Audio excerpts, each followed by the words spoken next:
And welcome back to another episode of our 2026 club season previews. I am joined by the one and only Mr. Sam Revel. How are we, Wobble and Jaw? I'm good, man. How are you doing?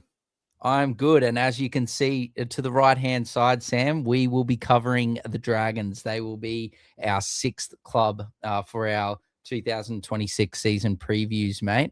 Look, let's get straight into the 2025 campaign from the St. George Illawarra Dragons here, Sam.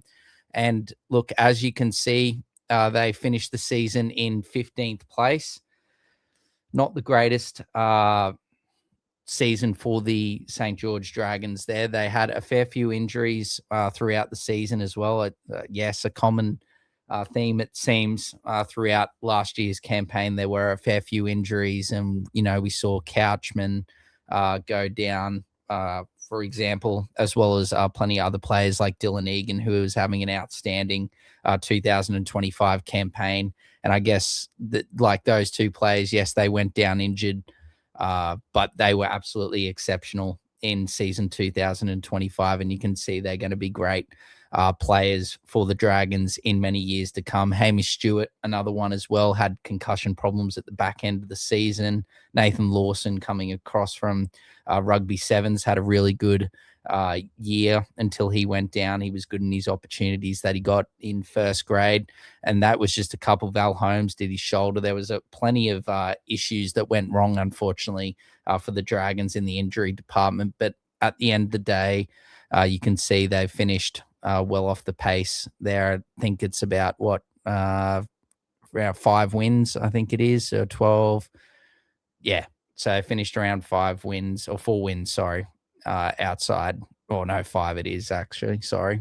Pardon my maths. 13 wins the Roosters had. Dragons only had 8. So, yeah, five wins outside the 8. So, yeah, not the greatest of seasons. But let's go into it quickly, Sam, and feel free to butt in when you want to in regards to touching on this 2025 start for the draw results, should I say, from the 2025 season. So as we can see, we are looking at the Rabbitohs, so that is a great start. Let's get to the Red V. Here we go.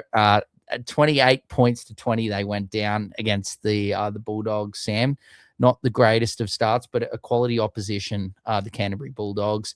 Then they went down to South Sydney, 25 points to 24 in a real close one. And then they had the early season bye, so not the best of starts, only 2 points in the bank in the first 3 rounds, and that has come from the bye week, a week off. So, but they responded well after that bye week, Sam, clinching a nice win against the Melbourne Storm, 14 points to 8. They then went down in another close one to Parramatta in 23 points to 22. So they've had 2 1-point losses within the first 5 weeks of the season, which is pretty tough. But look, even with those 2 close losses, they bounced back in round 6 against the Titans with a strong victory, 38 points to 16. Then in round 7, they take down Manly 20 points to 18 and string together their first back-to-back wins for the season, Sam. But then that is very short-lived in round 8. The Roosters put them to the sword, 46 points to 18. And then they got done by the Tigers the week after that, 34 points to 28. And oh God, look, I actually didn't realize this last year. And, now looking at it now, geez, they got dudded or got very unlucky to lose 3 games by 1 point in the first 10 rounds of the season. You think about that. We said 5 wins outside the 8. There's 3 losses by 1 point in the first 10 weeks of the competition. So that could be, it probably was very costly to why they did finish so far in, what was it, 14th, 15th position on the ladder. They then were able to come to Suncorp and bounce back from a tough loss again by a point, but they did what they did in round 6 when they bounced back against the Titans, and they were able to bounce back against the Premiers in round 11, 30 points to 26. And then they had their second bye for the season. So look, it's probably not going the best. But look, if you change those 1 point losses into wins, they're not going too bad, the Dragons, thus far throughout the first 12 rounds of the season. They then bounce back again like they did after their first bye with the win against Melbourne Storm, 14-8. They did the same after their second bye to Newcastle, 20 points to 6. They then surrendered their season by losing 56 points to 6 against the Dolphins in a clinical display by them. But it was I remember that game. It was a really, really poor performance from the Dragons in that affair. Then they went and versed the Sharks, one of their big rivalry fixtures, 30 points to 18. They lost that one, Sam. So look, not the greatest there. And then they had their last, third and final bye in round 16. So a pretty long run. I'm thinking about, what was it the other night? So was it Rabbitohs with their bye? This is pretty similar schedule sort of thing to their bye, where they've got a long run home.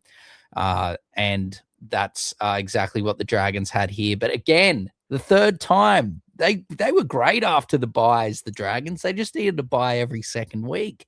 They were exceptional. Look, that's 3 from 3 game wins after the bye round, 34 points to 20 in round 17. So excellent stuff from them. They then went down to the minor premiers, the Raiders, 28 points to 24. Look, I'm seeing a real common occurrence here throughout the first 18 rounds. They've lost a lot of games which were pretty close, like within 1 to 6 points there, but there have been also a few blowouts as well. Case in point, the Dolphins in round 14. So in round 19, they lost by 7 points to the Roosters, 31 points to 24. They then lost another close one, 2 points to the Bulldogs, 20 points to 18. They then lost another close one to the Cowboys in round 21 by 6 points, 38-32. They then won. I remember this one. It was not the greatest conditions. This one in the Dragons and Raiders game. I didn't see much of the game because I was celebrating my birthday. But the conditions were not good at all. I remember at Wollongong, it was absolutely blowing a gale. I'm pretty sure it was raining as well. And the Dragons they were able to bring down a red hot Canberra Raiders there in a scrappy affair. Round 23 came along and they got revenge.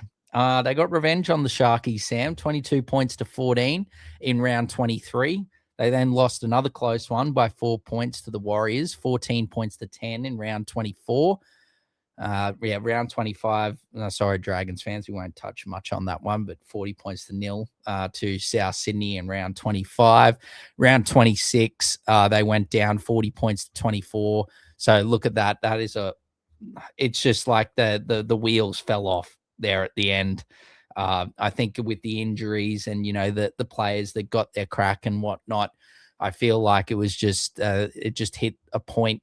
Looks like round 24, it was just like, oh shit, we've lost another close one.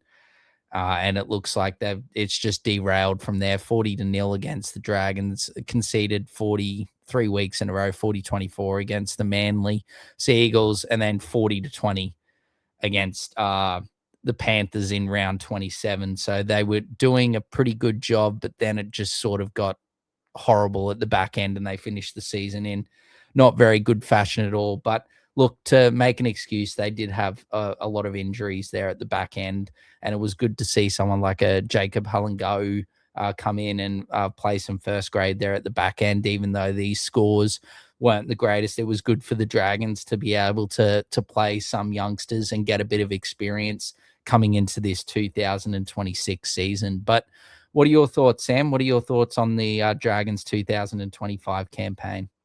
A really unlucky campaign last year it was for the Red V. You'll notice that half of these games were decided by about 8 points or less, and they lost over half of those matches. So if they turn about those 3 or 4 games, they're only one win outside of the top 8.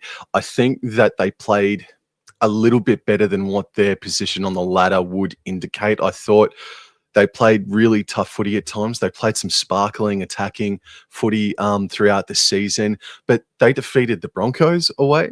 They defeated the Melbourne Storm at home. They defeated the Canberra Raiders. They got close to the Sydney Roosters in their rematch. They beat some big dog teams in the middle of that season, and where their year came undone for me was that game against the New Zealand Warriors. If you recall, Dor, 2, maybe 3 props from that game were knocked out inside the first half. And then you saw the week after they had to come back from New Zealand to take on Souths, who were playing with a lot of vigor themselves at the time. And the Dragons, they were spent. And you can see it, as you alluded to before, their final 3 results, they were gassed. And I think their season truly came to an end against that New Zealand Warriors side. And that effort by the Dragons in that game against the Wires, they were right there with them. It was a really, really strong effort. Very admirable performance from the Red V in that game. But it was the straw that broke the camel's back in that contest against the Warriors. So there were a lot more positive. I was surprised by how many more positives and how much I liked the footy that they were playing. Maybe 3/4 of the way through the year, but yeah, then the straw broke the camel's back against the Warriors with a month to go. No, as I said, and you alluded to there, Sam, it was a challenging campaign in 2025 for the Dragons, but it could be a building one. If you think of it, they went through a lot of hardship last season, lost a lot of close games, but that could really build a real strong mentality for the Dragons coming into this season. And look, we wish them all the best in season 2026.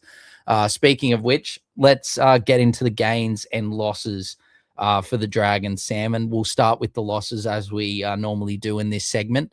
And look, a man that's played basically, had played his whole career there at the Dragons, Jack de Belin, has been moved on, and he has moved on to the Parramatta Eels. So a big loss there for Jack de Belin. Tom Eisenhuth, a great veteran of the NRL, sadly has retired. So we wish Eisenhuth all the best in his next chapter. Viliami Fafita, who they eventually got from the Manly Sea Eagles, has returned back to Manly. So again, that's a bit of a loss in the middle department for the Dragons, but they do have good players in that middle part of the paddock. Sione Fainu, young winger, he has moved down to the Raiders, so we wish him all the best there. Jonah Glover, we touched on him in the South Sydney podcast, which was our last podcast, episode 5. So feel free to go and have a look at that one if you haven't done so already. But yes, Jonah Glover and the man next to him, Lachlan Ilias. Look, both absolutely starred in New South Wales Cup. But even though their performance was absolutely outstanding and the first grade team was not really doing the best on a consistent basis, unfortunately, these two players were unable to get back. So Ilias started the season, got dropped, and did what every player who does get dropped should do, and play some good football. And you normally, when you play good football, normally get rewarded. But unfortunately, with what the Dragons are doing and their tight ship there, they were keen to continue and use Kyle Flanagan and King Togia throughout the whole season. And these players like Glover and Ilias weren't able to get a crack back into the first grade team, even though they were playing outstanding football for New South Wales Cup. And that's left two quality players very, very upset and angered with how they're playing their quality football, and it's not being rewarded with how the team was performing. Obviously, if the Dragons were first place or whatever, it's understandable, but that wasn't happening, and it's seen both the Dragons lose both of these talents in Ilias and Glover. Probably Glover's the bit more of the bigger loss, I think, just due to, I'd say, with Ilias sort of, coming from South Sydney, where Glover's been there at the Red V for a while in his juniors and whatnot. So that one, I think, stings a little bit more, but we'll continue moving on, Sam. David Clemmer, look, he was great since he came down. down from Newcastle, and he was really good for the Dragons in One 2000. of the surprise players of 2025. He was exceptional for the Dragons, man. 100%. Yeah, he was great, Sam. And that's another loss in the middle here for the Dragons. And the next man as well, Finai Latu, a big, damaging ball runner and a big body, as you can see there in the photo. Has he signed throughout midway through last season to go to the Bulldogs from basically 2026 and beyond. So that could be a really good signing for the Bulldogs. But we'll touch on him a bit more when it comes to the Bulldogs podcast.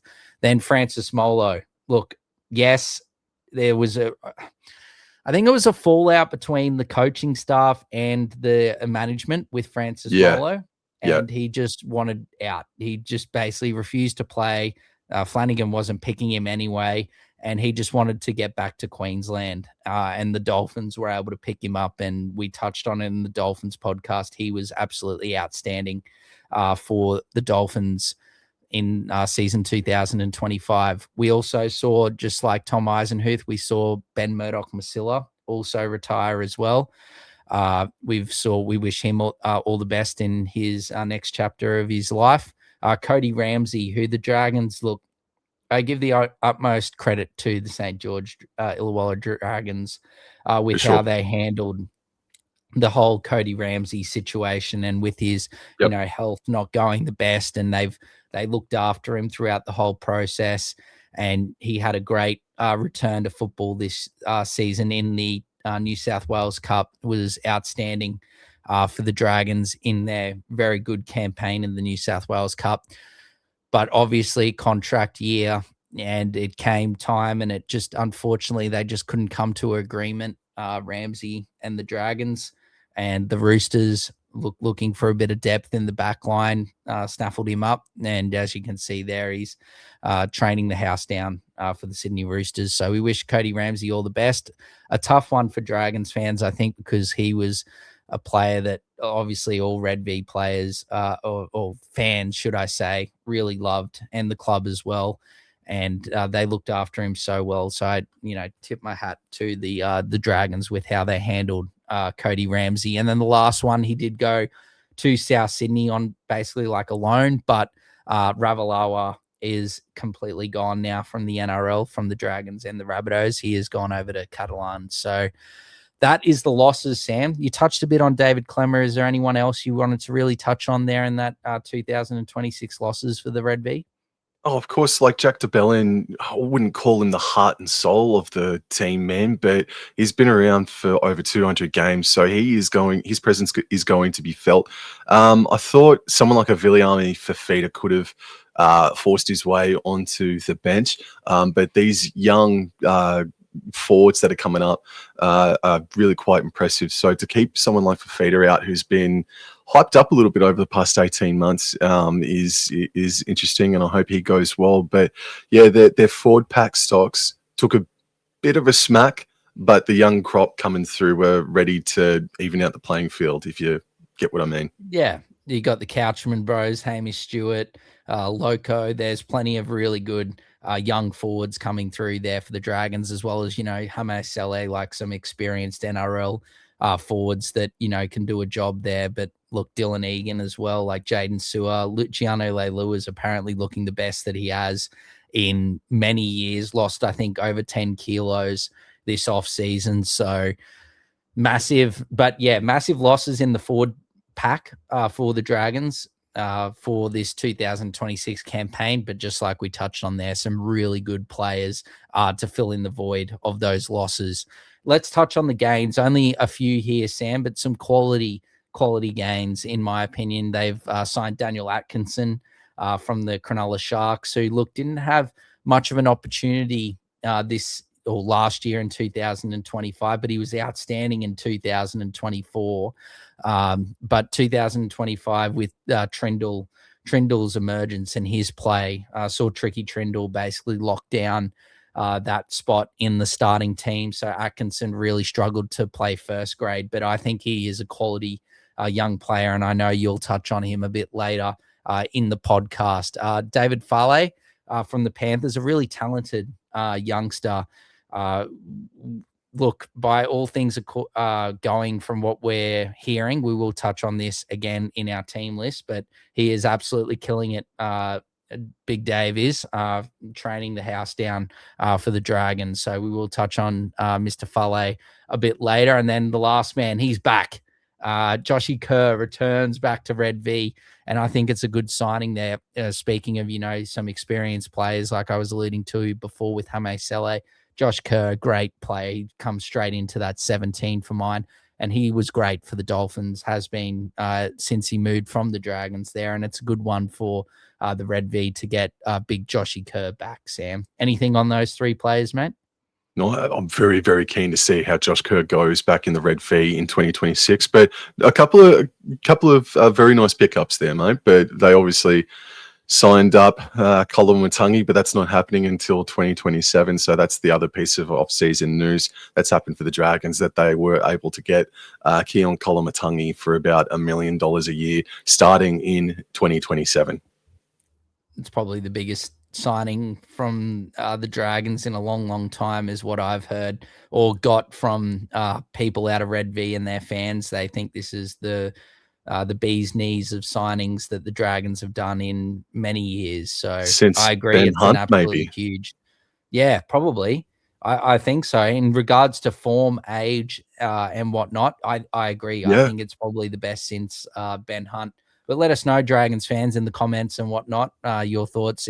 If you do believe as well, you agree with Sam and I that this is the biggest signing, Keon Koloamatangi, since Ben Hunt came down. So anyway, we will continue moving on, Sam, and we are going to move to your lovely train and trial list for the Dragons in season 2026. So I will give you the floor, my friend. Oh, that's all right, mate. No pressure. So yes, this is the train and trial squad for 2026. And we were just talking about the likes of Glover and Ilias, who were a halves combination for the reserve grade team that took the Dragons to the New South Wales Cup grand final, one of only a handful of teams to defeat the Juggernaut Warriors throughout the regular season. We're now dealing with Atkinson and Flanagan, seemingly or all but locked in to be a halves pairing. But this first name is an interesting one. So the very first one is a development contract. His name is Joseph O'Neill. He is coming from the Canterbury Bankstown Bulldogs, has come from the Canterbury Bankstown Bulldogs, and he was the 2023 Jersey Flegg Premiership winning captain for the Doggies. He's still only 22, but has played over 40 New South Wales Cup matches. He is a halfback. He is someone that could be knocking on the door for 2027. This fella could be a dark horse to make his first grade debut in 2026. I hope I pronounced your name correctly, sir. Cyrus Stanley Trail. Please forgive me if I pronounce that incorrectly. He is a prop who made his 2025 New South Wales under-19s debut and scored in that contest, in that matchup at the Sunshine Coast. He signed a 4-year deal in 2023. He is on a development contract this year. He will be part of the top 30 in 2027, but I think he's a smoky to make his debut this year. He is a gun. I think he'll be good for years. And then we've got another gentleman. He is from the Warriors New South Wales Cup winning side from last year, Setu 2. And Dor was talking about Mr. David Farley just a moment ago about how he's killing it in the off season. Apparently, this gentleman, Mr. 2, is absolutely tearing it apart throughout the off season. So he's coming from the New Zealand Warriors that won the New South Wales Cup last year, and I'm pretty sure he scored a try in that grand final as well. We got Shadi Hamoud. He is a 5'8", previous captain of the SG Ball side for the Dragons a year or two ago. And he also scored a try on his New South Wales Cup debut back in 2024. So to have the captain next to your name, the captaincy next to your name in SG Ball. He's obviously got a great sense of maturity. The next name, this is all train and trial names now, Daniel Miafol. He has got he's a cross-code athlete, played rugby union, converted over to rugby league. Ryan Hutchinson is a prop, a former under-19 Queensland under-19s squad member, and he was part of the 2024 Dragons SG Ball premiership winning team. Jacob Webster is the other name. He is a prop. Jarrah Tree-Week made his New South Wales Cup debut last year, so congratulations to him. He's also another prop. Another prop, or second row, Dylan Coots or Couts. He's come from the Shire, just a spit across the bridge, and he's walked over. And Hayali Finau. Yes. And the next and last name is Haeli Finau. He was also part of the team that made it to the New South Wales Cup grand final. He is a hooker, and if you know, he's training with the likes of Jacob Little and Damien Cook. Hopefully he's learning enough, and maybe he can crack it in first grade sometime with the Dragons throughout 2026, and that is the train and trial squad for the St. George Illawarra Dragons. Dor. Hale Fainu, Sam, is the brother as well of Sione Fainu that just went down to the Raiders. But look, that is a strong list. Look, Joseph O'Neill, I reckon he could go close to potentially playing in 2026 if there's a fair few injuries. Look, there's probably King Togia. There is, I'm just trying to think off the top of my head. Give me 1 second. I'll look at the squad list and it'll come. This man, Cade Reed, is the other man that could hamper his opportunity behind King Togia and Cade Reed. But I really like that signing, Sam. And for someone that's played 40 plus games of New South Wales Cup, and he's only the age of 22, I think that's a hell of a acquisition. But the main man from this whole list is Setu Tu. He is, like you said, absolutely killing it.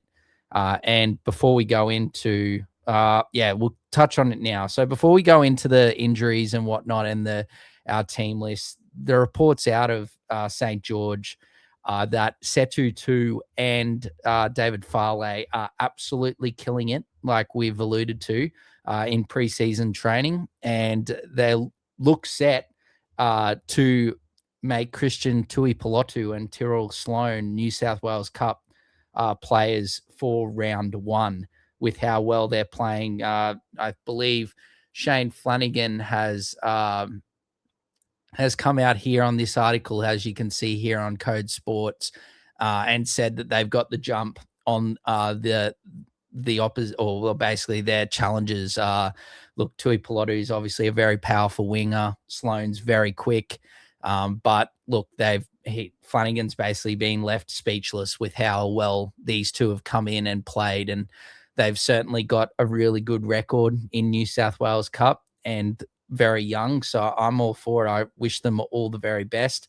But that is what we're hearing out of St. George at the moment. Yes, it could change before round one. But this information is heavily impacted. I know for my own team list, I believe that I'm really keen to see these two play. Look, Sloan's been on the outer. No disrespect to Tyrrell Sloan, but he's sort of been on the outer from the Dragons for a year and a bit now since sort of Flanagan's come in. He was shopped and two rivals last season. No one sort of, came to the party to get Sloan elsewhere, but his form was really good at the back end. Can score a try, obviously very quick. And Tuipulotu, look, he had his challenges as well, Sam, throughout the 2025 campaign. He got a bit excited with his celebrations, and that didn't go down well with Shane Flanagan. So he missed a bit of time, and it just seems like these two young men have come in and just absolutely impressed. So it'll be really good to look forward to seeing them soon. But we'll touch on them a bit more in our team list. But let's move to the draw, Sam, our favorite part, I believe, of this podcast. Well, it's certainly mine anyway. So let's go into the draw. I'll spiel off my little part, and you you interject when you need to, my friend. Dragons fans, look, should bounce back with 2026 with a spring in their step once they realize that they play the premiership heavyweights, the Broncos, Storm, Panthers, Roosters, and Raiders just once. So that is pretty good. And how about this? How about this, Sam? The Saints don't leave Sydney again after round 19, including 4 of their last 7 games at home. And I know I'm going to give you the floor, my friend, because I know you really talk about that finishing end part of the season. So feel free to touch on that a bit more if you would like, my friend. Just on mute, Sam. Well, absolutely. All right. No, yeah. Okay. No, we'll touch on it now then. All right. So their run to the finals starts in round number 20, the St. George Illawarra Dragons. But the week before, they have the bye, which is an advantage. I believe that is State of Origin week. Round number 20, they have a trip across the ditch. They take on the New Zealand Warriors on a Saturday, and then they have a bit of a long layoff. They don't play again until the Sunday after, which is where they have 3 straight home games. From round 21, they take on Titans, Dolphins, and Sharks, all at home. They then are away to the West Tigers at CommBank, home to the Bulldogs, away to Manly, home to the Parramatta Eels. If the Dragons are to convert some of those losses that they had in 2025, those close ones, if they can swap a few of those around in the run to the finals here, that, as you said, I think that's what, 1, 2, 3, 4, 5. That's 5 home games in the final 7 weeks of the 2026 season. And some of the opposition there, they can account for. They 100% can account for, with all due respect to the likes of a Gold Coast Titans and Manly Sea Eagles. They are the bogey team for the Manly Sea Eagles as well, if you remember. They've also got that rivalry game against the Sharks. So whatever form they're in, that goes out the window. That final home game against the Parramatta Eels down at the Gong could serve them well too. So that run to the finals, besides the Sharks and the Bulldogs, I'd suggest, and the Warriors over in New Zealand, I think they could, if they're good with health and if their form is top notch, I think they can win more than half of their final 7 games in the run to the finals for 2026, Dor. Yeah, no, I think it's a great draw, and we'll continue to analyze it, Sam. So the teams they play twice are the Bulldogs, Eels, Knights, Sea Eagles, Sharks, West Tigers, Titans, and Warriors. And just like I alluded to before, the teams they play once are the Broncos, Storm, Panthers, Raiders, Rabbitohs, Roosters, Cowboys, Dolphins. Wow. Like, that is a really, really nice draw for the Dragons, man. That is, they're coming up against the really strong teams only once. And look, with the utmost respect to the other teams that they played twice, only the Bulldogs and Sharks were really thriving. I guess the Warriors as well, to some extent, even though they sort of faded at the back end in 2025 form. Those teams that they played twice is a really good bunch. They've got their buys, as you can see, Sam, rounds 9, 15, and 19. So, look, they're spread out a little bit. It's a lot better than, say, what South Sydney got handed in regards to their buys. Yep. But, look, as I've said before, it's very dangerous. You can't sort of just judge a team on how they performed in season 2025. 2026 is a completely whole new year. A lot of stuff can happen, whether it be injuries or a falling out with a coach or something like that. Players aren't in the same sort of form. So, look, it's always very dangerous taking form into account from last season into this year, but there's got to be some real love and thanks to the NRL's AI system for spitting out a really nice 13 games against teams outside the 8 in season 2025. And yeah, they only play the top 4 teams just 5 times, which is another win. They also play the Broncos just 4 days after State of Origin 1. So the Knights 48 hours after game 2 with a bye after game 3. So considering with the Dragons' presence in the Origin arena, probably, if I'm thinking off the top of my head, it's probably only Val Holmes Potentially, you could see like a Couchman or something like that come in if he plays like he has Maybe throughout. a Jaden Sewer. And Jaden Sewer, yep, depending on what Queen's direction they go in. So that's pretty good as well, coming up against the Broncos. The Broncos are obviously going to be probably heavily affected with Origin. The Knights, probably maybe only Kalen Ponga, but that's yet to be seen with how Reece Walsh goes. But Origin talk we'll save for another day. Games played games played against the 2025 top 8, bottom 9 teams. So 11 games against the top 8, 5 against the top 4, 13 games against the bottom 9, 5 against the bottom 4.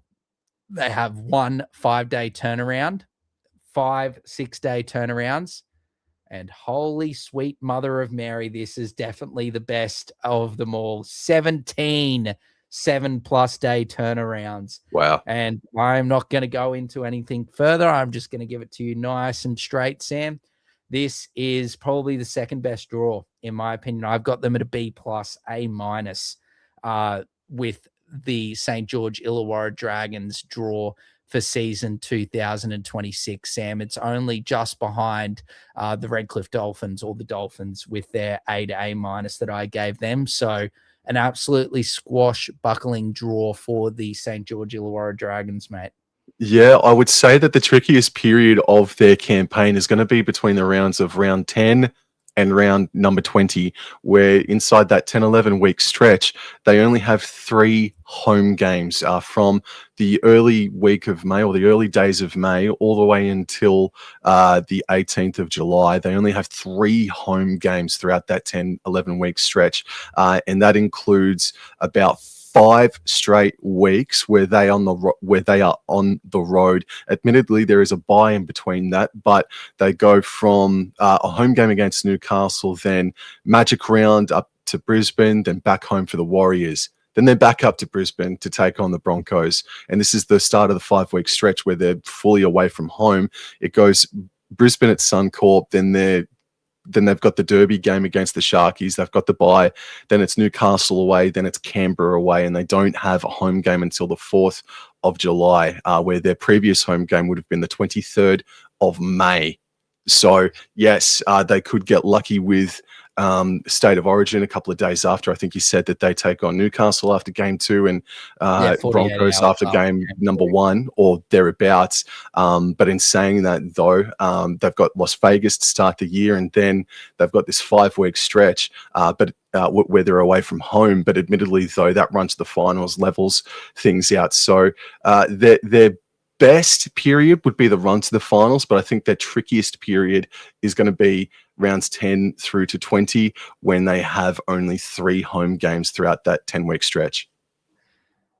I've found another thing with the NRL AI draw. Yes, it was very beneficial, but it's also spat out the exact same round 1 fixture again for season 2026, which is the third time. So the Bulldogs will take on the Dragons, as you see they did in round 1 of last year's campaign in season 2025. And you can see just here as well, they take on the Bulldogs over in Vegas, the first team that we have covered, I believe, that is heading to Vegas. So we wish the Dragons all the best over there and hope their fans really enjoy the whole Las Vegas experience. Of course, the preseason challenge, Jaw.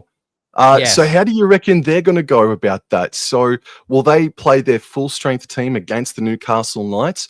Or, I mean, we've seen teams play their full strength team in game number 2 of the preseason challenge, which for the Dragons is the Charity Shield up against the South Sydney Rabbitohs, which I think is getting played down in Mudgee, if my memory serves me correctly. But it would be fascinating to see what Coach Shane Flanagan is going to do in regards to when does he get his real first A-string team some minutes to knock the cobwebs off in the preseason. Rabbitohs. If it's a Charity Shield, the Rabbitohs, I think that they'll play, sort of second string sort of team in the first game against Newcastle, and I think then they'll play Yeah, no. Then I think they'll play their best team in sort of a hit out before Vegas and that round one game against the Bulldogs. So against the Rabbitohs, they'll play a strong team for that one, Sam, out of the two. Yo. But like you said, it has been done where teams play their stronger team in the first game and then, play a weaker side in the second week. But I think just with it being the Charity Shield and whatnot, I think that's going to be a better hit out because both teams will be playing their best sides, I would assume. So I think that will be the week that they go hard, Sam. But let's move on to the injury ward. Not much to talk about here, thankfully, for the Dragons. Just Dylan Egan. So he did his ACL last season against the Broncos. He's set for a return in round 10 of this Just season. Quietly, I'm already counting down the days until he returns. He was really good in his debut year, eh? He was outstanding, and he's also a really outstanding individual as well. I had the opportunity, I guess, to have a chat to Dylan after Magic Round last year, and I was just blown away by the man that he is. Really nice fellow. It was really easy and good to have a chat to, and that's not just coming from me as well. A lot of Dragons diehards as well have come out and expressed how good of a young man Dylan Egan is, and he's a great footballer as well. Absolutely outstanding, and he probably would be my breakout. I think he would even break out further this season if he wasn't back until round 10. But yeah, outstanding young footballer. Big loss for Dragons through those first 10 rounds, but they've got good solid forward depth, especially on the edge there with two real good veteran or experienced players in Luciano Leilua and Jaden Sewer. And then Nathan Lawson, we touched on him. Pretty good campaign coming into play his NRL this season after playing rugby sevens most of his life. And he took his opportunities when he was given them from coach Shane Flanagan. He had off-season foot surgery and he will not be back until round 2 or 3. But with how the things are going, I think Lawson is probably fifth in line in the back line with the likes of Tuipulotu and Sloan likely missing out. I think that unfortunately Lawson could be behind those players, but we'll wait and see. But not too bad considering with how many players, like I could list, there was probably like 6 or 7 there throughout the 2025 campaign that were injured. So it's good to see the likes of Ryan Couchman back from his ACL, or set to be back from his ACL in round 1. Toby Couchman after that shoulder just absolutely was just playing havoc in his 2025 campaign. It was just giving him so much grief, and they were like the results. They needed a miracle basically to make it, and they just made the decision to shut him down and get the surgery done, which at the end of the day, it's probably looking like a good move considering he's going to be fit for round 1. And then Val Holmes shoulder, that's great to have a player like Val Holmes back as well for round 1. So really good players that they're getting back that they missed at the back end of last year. But unfortunately, we'll have to wait a little while for the main man, Dylan Egan, to return from that ACL injury, Sam. All right, let's move into the teams. And like you can see, I've got Gutho at fullback. Gutho is the fullback for me. I have basically, yeah, I've hopped on the hype train of Mr. David Farley and Setu 2. They are both in on the wings for me. I sort of alluded to it before. I think the fallout with Sloan and Tuipulotu is being quite graphic. I think that these young men have obviously come in and impressed, and I'm looking forward to seeing them play. Look, they're both real young, athletic players, and both killed in New South Wales Cup. So I'm really looking forward to them. Holy dooly, Moses Suley is in the centres for me with Val Holmes. Look, Suley was having a great 2025. And then unfortunately, just like some other names that I've mentioned, he got the injury plague and he went down as well and missed the back end. But he was really good. Like, he was having a great year, Moses Suley. Val Holmes is Val Holmes, as solid as you can get. Look, personally, I would have Flanagan at 7 and Atkinson at 6. But from what I'm hearing, Atkinson is going to be getting the first crack at 7, so I'm just going to go with what I'm hearing. So Atkinson will be at 7 for me, and Flanagan will be at 6. A big fan of Daniel Atkinson, went to the same school as myself, so I wish Dan all the best in probably his most secure job at the moment with, the Sharks. He was, sort of third fiddle behind Hines and Trindle, where now at the Dragons, if he wants to play halfback, that's what he wants to play. Well, he's getting the first crack, and he is top of the list. So that is huge for him. Flanagan, I just think more suits it. I think his running game is nowhere near as good as Atkinson's. He's more of an organizer, Kyle Flanagan. So, look, it is what it is, but that's what I'm going with in the halves. I've got Couchman and Gula in the forwards. A good signing Emre Gula was for the Dragons there. He was very good, but he also got injured in that last year's campaign. Speaking of the volumes of the horrible luck that the Red V had last season, Damien Cook, that 1-2 punch with Jacob Little, it's probably up there with the best. Or probably Sydney Roosters would go close now with potentially like Reece Robson and Connor Watson. But look, there's some really good 9-14 combinations. This is definitely a top 3. Jacob Little, look, this is not nothing aimed at Damien Cook or the Dragons. I think that they've been able to keep Little, and that's absolutely exceptional. But I think Jacob Little would walk his way into starting at hooker for a lot of other teams in the NRL with the quality that he is. It is also helpful that Cook can play center. Look, do I think he's a center? No, but he can play there, and he has played at lock as well. So he is a bit versatile, Cook, and I think we could continue to see him sort of move around just due to the fact of the form of Jacob Little these past few years. And I'm absolutely sure he's going to have another good season this year, Jacob Little. On the bench with, or I should say my back row is Leilua and Sewer. Like I said, Leilua killing it preseason, best he's looked in a while. Sewer, again, like Val Holmes, just ever solid, does his job, works his ass off, great players. Hamish Stewart, he is my lock. He has been outstanding. Another one just like Dylan Egan, who sort of really took the scene by storm last season for the Red V. So Hamish Stewart there at lock.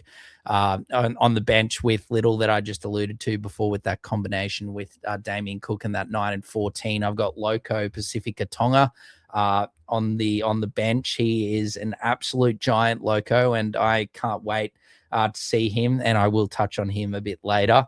Absolutely giant of a human being. And congratulations on the engagement as well to Miss Ekapati as well in the off-season, Loco. So excellent news for him on and off the field in coming into season 2026. Josh Kerr, man, we touched on before, Sam, he's back for the Red V, and he is onto the bench for me. And then I've got Toby Couchman's brother there, Ryan Couchman, on the bench in jersey 17. King Togia, who was great, who's pretty good in his opportunities, probably had a handful of really classy games, some average games, but first year at first grade, overall pretty good performance from him.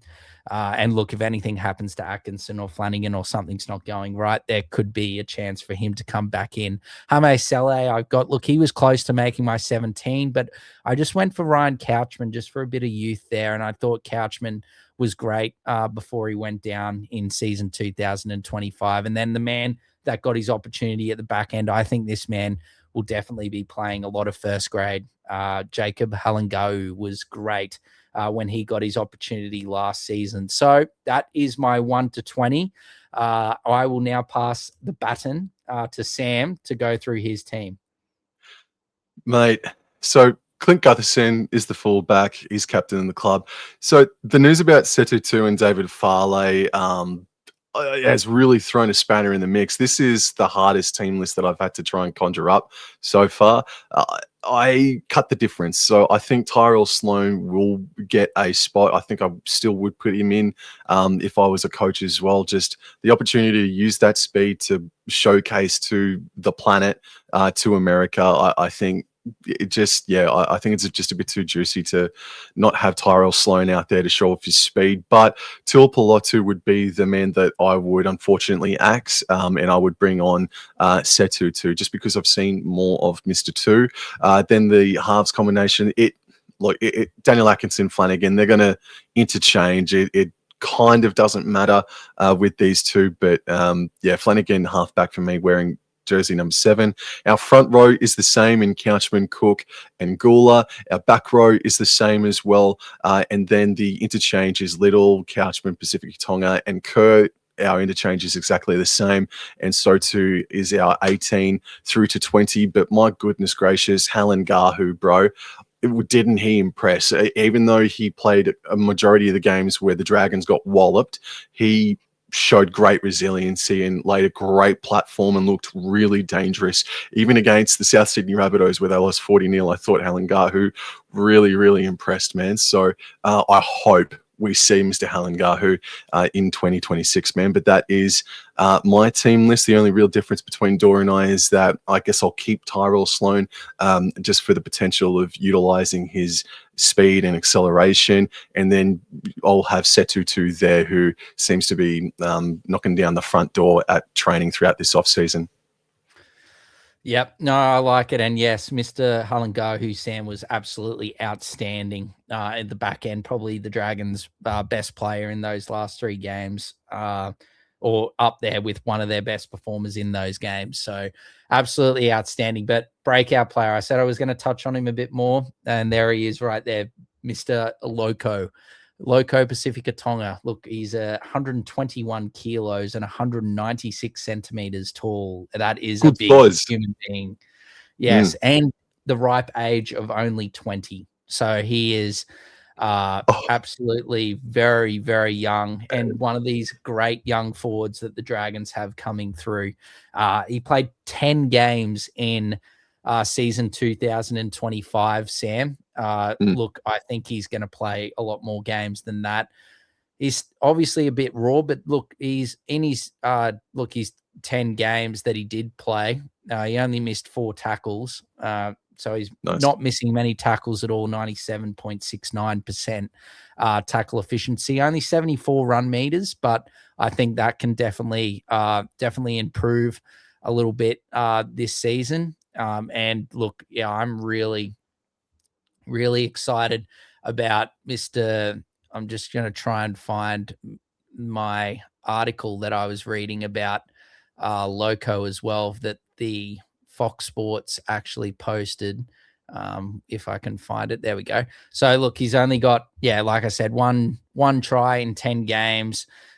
He's going to be even better with this preseason under his belt. And look, considering the losses of, like Molo, Clemmer last season, especially Clemmer, like Molo didn't play at all, but I think he's just got all the basically like X factor about him, ticks all the boxes. And I think he is going to have a real breakout campaign to the point where he will be, a regular in this Dragons 1 to 17 in future years to come, Sam. So that's my piece on Loco. Wish him all the best in season 2026, but I'm going to pass it to you, Sam, to talk about Mr. Atkinson.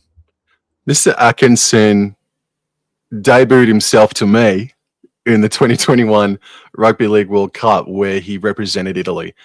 I was super impressed by him and his World Cup campaign, and since then I've been frothing at the bit to see him grab the bull by the horns, and he's only had very limited opportunities, but there was a very, very impressive and somewhat famous game that he had where the likes of Nico Hines, and I think even including Trindle, did not play in that game. You know what I'm talking about already. Yeah. That's how good of a game this man had, Daniel Atkinson. The Sharks went down to the Melbourne Storm and they pipped him, and Atkinson was elite. He put in it might be a bit too much to say, but I'll just say it anyway. One of the individual performances from that campaign, I think it was the year 2024, if I'm not mistaken. Yeah, it was the It was 2024 24, campaign, yeah. But it was one of the better performances from that year. And every time he's made a fist at first grade, he's always been super reliable, and to me, very, very impressive. So now that he finally has a free lane, a free highway to do what he can do alongside Kyle Flanagan. Yes, it might take a month or so to truly gel together, but I'm really excited for Daniel Atkinson. I really hope that he can do what he can do behind this enormous forward pack at the St. George Illawarra Dragons. Some would say that maybe Atkinson has already broken out, but he's now got 12 months this year to really stamp himself as a full-timer, and I don't think he's going to let that go to waste. I think Daniel Atkinson will break out in 2026. Yeah, well, as you can see, Sammy's played, that's 29, that's 35, 37 games. Made his debut again for the Storm in 2021, only played the one game in that campaign, played one game for the Sharks in 2023. But like you said, 2024, and I alluded to it before as well, where he was outstanding with partnering with Nico Hines in that 2024 campaign. And yeah, that game against the Storm from Atkinson was special. I remember a lot of press being made about that. And this, like we alluded to before, Sam, is his first, I think, best opportunity where he's been, put first. He's not behind other players. He might be behind Flanagan because of the coach, but being his dad, obviously. But look, he's got the best opportunity that he can to, break out, like you said. So we wish Dan all the best as well as Loco, but let's keep moving and let's move to the new kit for the St. George Illawarra Dragons, Sam. And we'll touch on the Vegas jersey on the right there that Damien Cook is modeling absolutely beautifully with some cards for the Vegas theme. But let's touch on the alternative strip and the home strip. So look, not real that much change really to the two kits there at all, if at any. Maybe just some sponsorship. If I'm being really honest, I don't like the Squadron Energy logo cutting the V in half, if that makes sense. I would either make the V shorter,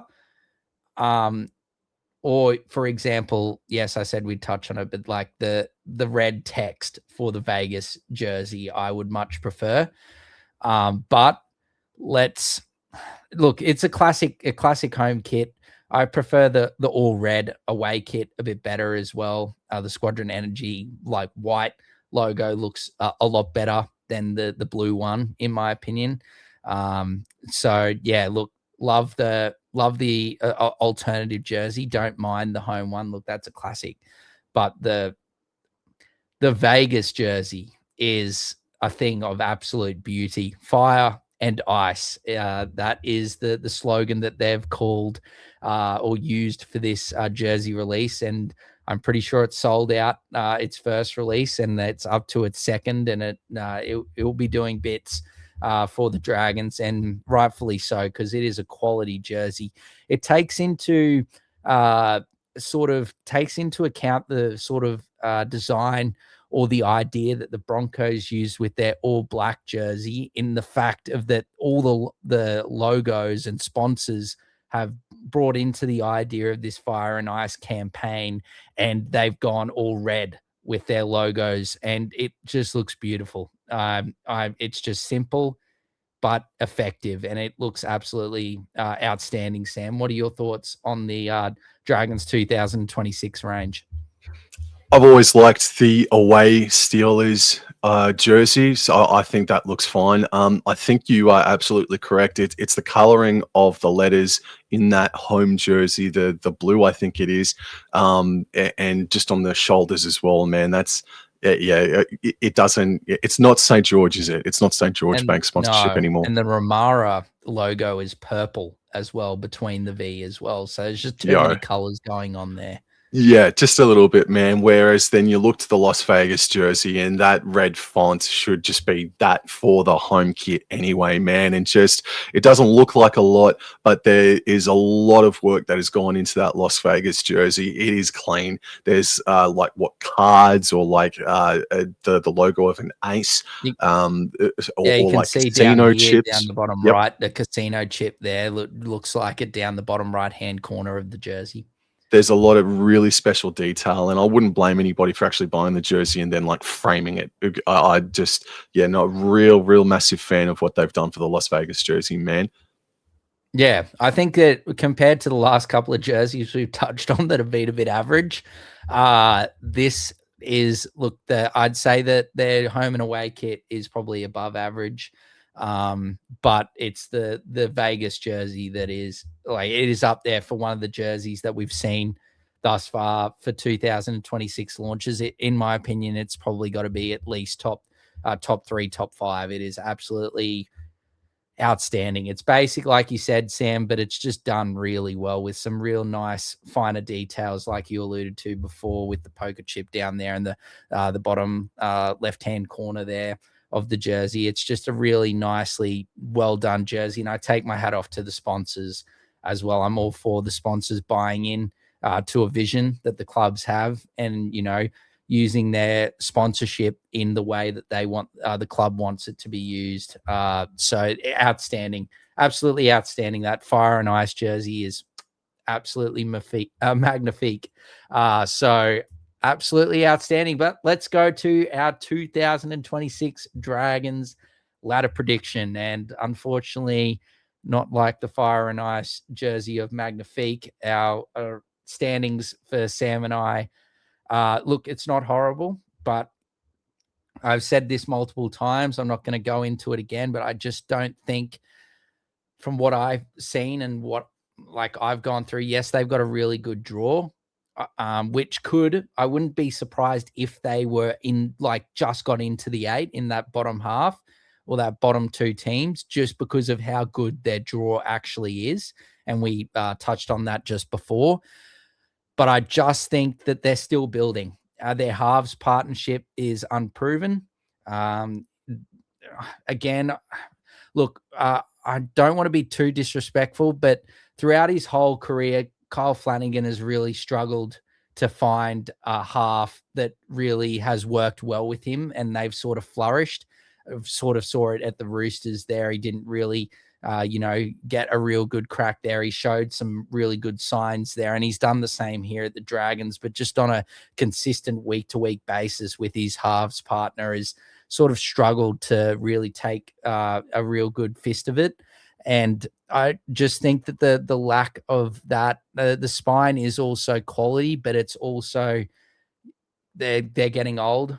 Especially when it comes to the fullback and Clint Gutherson, who, look, he's absolute workhorse, Clint Gutherson. He puts his heart and soul into every week, but he's just getting to that, that age where it might be not far away that he moves into the centers. But look, Gutho's a quality player, and so is Damien Cook. Now, they've got great versatility there, but I can't put them above the teams that I've got, that just their team's a bit more all well rounded with a bit more experience. But look, the Dragons going to be a very exciting team to watch. Some really good quality young forwards that we've touched on. I just think that their journey or their mission to get into the top 8 will have to wait another year. But I think this campaign is going to be crucial for the Dragons in 2026 for their future years. So for me, look, as I said, they could make the 8, but I've probably got them finishing at just a bit higher than they were last season, probably around in that 11 to 13 range. But don't hate me, Dragons fans. They could get into the 8. Like I said, a really outstanding draw. But just for me, they're in that 11 to 13 range, or 9 to 13. So what do you think, Sam? You've obviously got them in the same range. What are your thoughts, man? Yeah, certainly do have them in that 9 to 13 range. as I said before, as I've said a couple of times throughout this podcast, that if they can overturn some of those close losses that they had, over maybe half a dozen to 8 of them that they lost by 6 or 7 points or less, if they can turn that around, then they are a top 8 contender. There are no more excuses, though, for Kyle Flanagan now. Shane Flanagan has shifted off Lachlan Ilias and Glover. King Togi is now the second preferred 5/8 or halves partner to Kyle Flanagan. There's no more excuses now for both Flanagans, in my opinion. Also, the centre pairing. You said before that Moses Suli had a really good 2025 campaign. I slightly disagree. I think he has potential to have a Dally M Centre of the Year performance in him sometime down the track, but it is getting on now, and Moses Sully and Holmes on paper should be one of the premier center combos, but they've not really hit great gear. Even though Holmes only had a year or so with the Dragons, or half a year as it were. Yeah, Holmes and Sully, I want to see a lot more damage from. And if those two, well, I guess you would say that Sully is more of a veteran now. He's definitely got some more games under his belt. He's a lot more older. But if those two players can work it for Setu too, or David Farley, it's going to be a really exciting backline. I agree with you about Clinton Gutherson, that whilst he was the heart and soul of the Dragons throughout 2025, he was also the most penalised Dragon in 2025 with 22 penalties. As a matter of fact, he was the most penalised player in the entire competition throughout 2025. So as hardworking as Clint Gutherson is, he's just got to refine his game just a fraction more. The combination of Cook and Little, as you said before, is fantastic. And when Hamish Stewart will inevitably have that sit down on the interchange bench, Little probably will come on and Damien Cook will go back to lock. And that's when I thought at times they looked their most threatening throughout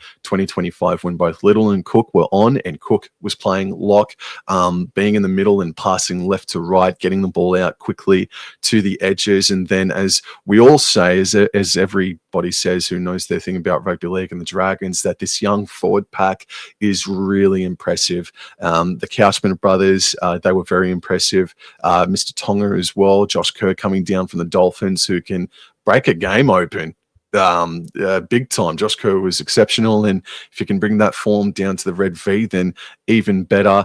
The young forward pack is a huge advantage, and it really does excite me. But I just think that there may be they need maybe 12 more months. They just need to refine themselves a little bit more. I don't think they'll make the 8.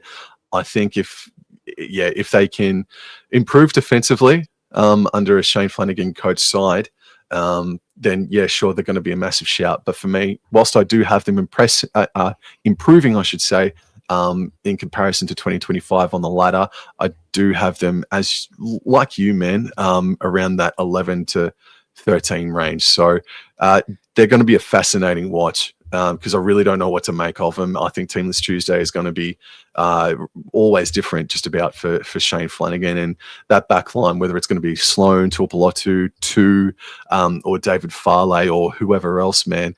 There's great competition for positions, man.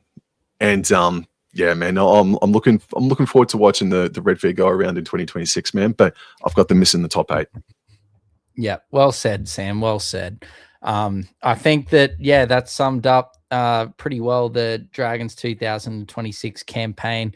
I think the big thing you can take away is they've got a really good young side that are building towards something special. Their halves partnership a bit unproven, but we'll see how they go in the season 2026. And look, there's, like Sam said and alluded to, and that there's something, there's a sort of like an interest factor there to, wanting to see what sort of football the Dragons are going to be playing there with that young side, some real, exuberant talent coming through from the Red V. And, there's those forwards, they've got to watch their back with big Keon Kalamatangi coming in.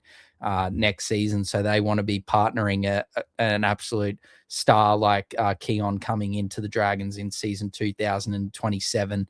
The experience that these forwards and this team will get from this season, especially these young forwards, will be massive. And I think the 2027 campaign, if 2026 is an improvement, like Sam and I are saying, but they're just going to fall short. I think 2027, 2028 could be special years for the Dragons if they can sort out this 5'8" and halfback combination. So if Atkinson and Flanagan combine, that would be absolutely like butter and toast, man. If they absolutely combine beautifully, it could be something special in years to come. But I think just short, Sam and I believe in 2026. But thank you so much, Sam, and everyone for your continued support throughout our 2026 club previews. Again, follow us and subscribe to us on all social media platforms and YouTube. If YouTube's not your go, you've got all our podcasts are also on Spotify as well. So feel free to head over there on that as well. But preferably stay to the YouTube, ladies and gentlemen, because that helps both Sam and I out a bit more. So it's the visuals. You're here for the visuals, yes, right? Yeah, Yes. You can still get the visuals on Spotify as well, but the YouTube is where you can help us out a bit more. Help us financially. Continue to do what we do on a week-to-week basis, or with these podcasts. So thank you so much, Sam. Thank you so much, everyone. Thank you, for guys. listening. Episode 7 coming soon. Remember, it could be your club. We keep it a surprise as we always do. So we'll see you in episode 7. But thank you so much. We'll see you there. Cheers.